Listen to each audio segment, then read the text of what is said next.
A loose watercolor and ink technique is excellent whenever going urban sketching. In this video, I'll share my most requested tutorial, one of my favorites because it's so fun, and one you can implement on location from life or in the studio for some extra practice. That's going to be focused on the drawing first, and then we're going to fill it in with watercolor. There's many ways we can approach an urban sketching scene, but we're going to focus on this technique today. What's great about this method is you don't really need that much supplies, so to quickly go over them, I'm going to be trying a new toned watercolor paper. It has a slight tooth and a little bit of a gray tone. It seems to be made and marketed for these kind of techniques, so I'm very excited to try it. But if you wish to try a white paper, this is my favorite one.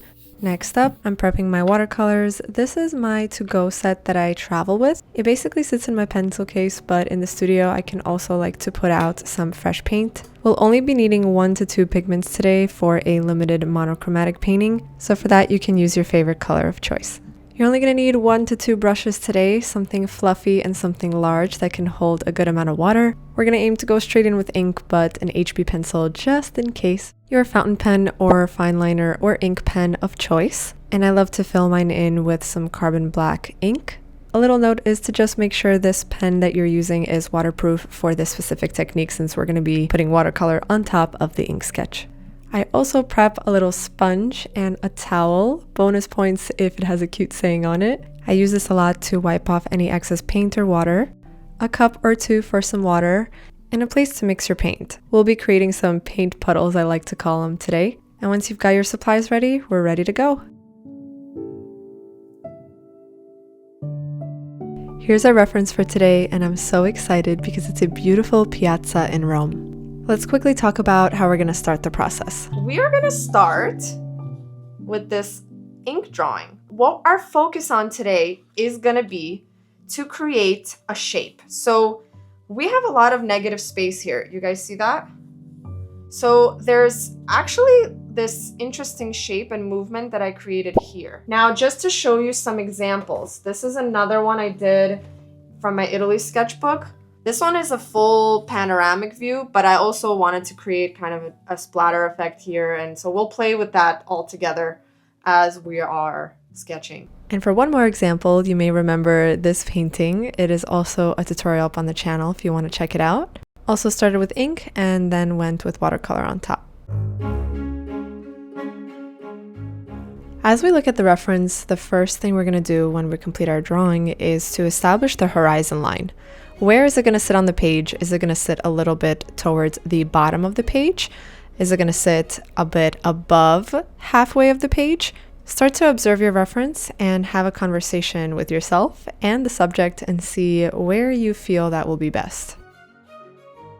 As we start drawing, I am a huge believer in just going straight in with ink, but for those who would like a little bit more guidance, a great tip that's helpful is just to put a few dots on your paper to establish the horizon line or any other helpful marks you may need before starting with ink.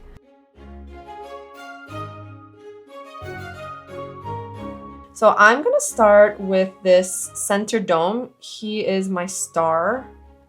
This top part that is attached to the little kind of lines that go up. And I'm going to start here to build the dome out first before I'm going to add that little top part.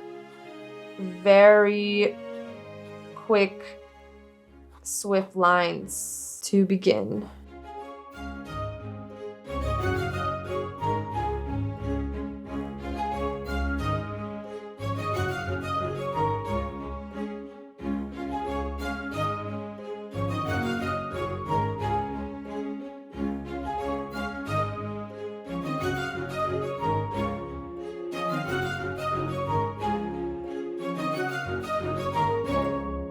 This is going to lead us down to here, essentially where that middle door, the black entrance, is going to be down here somewhere. I don't know.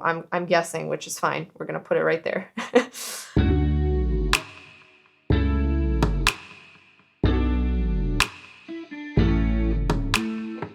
While you're drawing, I want you to think about your hand and the pen being like an instrument, and in any orchestra, in any symphony, there is a playfulness and a change of rhythm through the song. This triangle we drew can align straight to the center, so just keep in mind for that symmetry to exist, especially when we're drawing architecture. And feel free to have your little pencil be a great guide and helper too.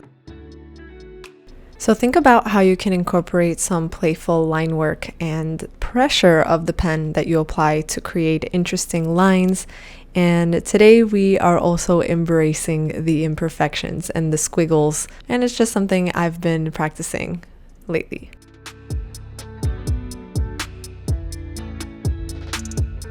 Since we've got quite a few and complex moving parts here, simplifying it for yourself and checking back throughout your drawing process and making sure that the lines are parallel to one another, checking your perspective, all of this will be really helpful as you draw. As we keep on building out the sketch, I want to let you know this video is kindly sponsored by Squarespace. I like to think of this architecture as 3 tiers, almost like 3 tiers of a cake, and the top tier being the circular dome, the middle, and then the bottom section. And our pen is essentially building it out. And speaking of building, you can build your website by using Squarespace. This is the platform that allows you to use their award-winning templates to create a beautiful site.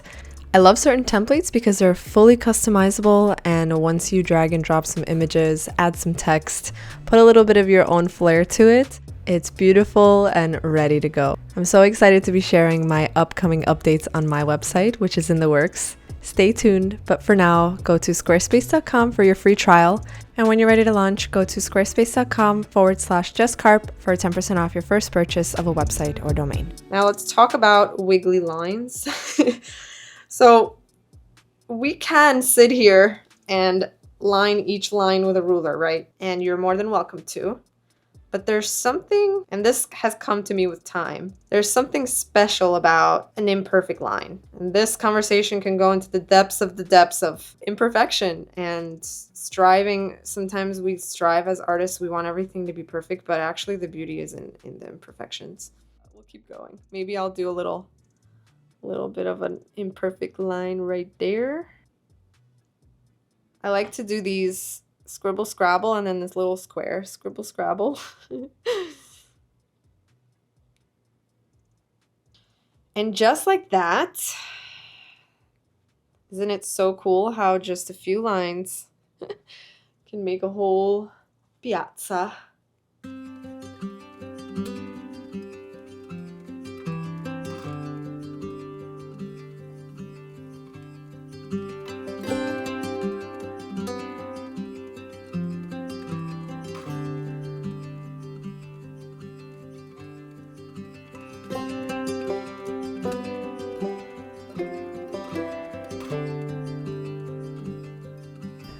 When it comes to urban sketching, I find it so helpful to go right out on location and sketch from life. This month, aside from teaching and doing workshops online, which by the way, if you're interested, we're doing live classes on Patreon every single month. And this exact tutorial is available in a 1.5 hour demo, real time, with a lot more juicy tips. In the first sketch, I drew this part of the reference, but in this demo, I'm actually doing a choice on leaving it out just to create a different shape and create a little bit of a lighter line behind there. A challenge I set for myself is to paint from life, outside, and plein air, and it's been a great reminder that you cannot replace drawing from a photo, so it's really great to learn and study, and it's a great practice, but the real juicy stuff is when you go out and see things.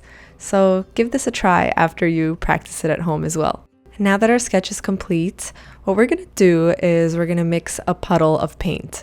We're going to take some pigment, and I'm going to be using Moon Glow by Daniel Smith. My vision is to create this eggplant color, so I'm adding a little bit of ultramarine and a little bit of a reddish purplish tone. I'm adding some water to my palette, and I'm mixing a nice puddle of paint, and this will act as an ink wash over our sketch.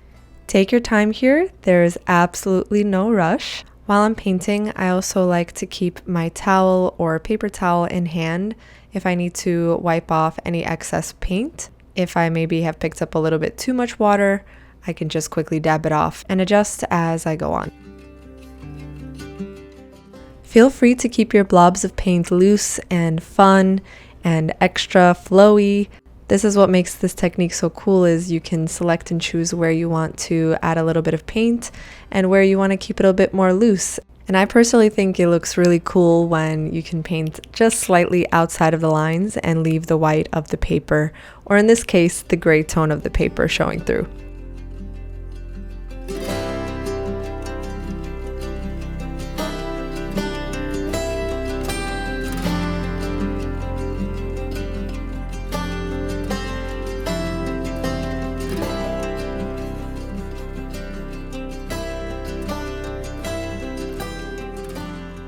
It is so satisfying and so fun to see this come together.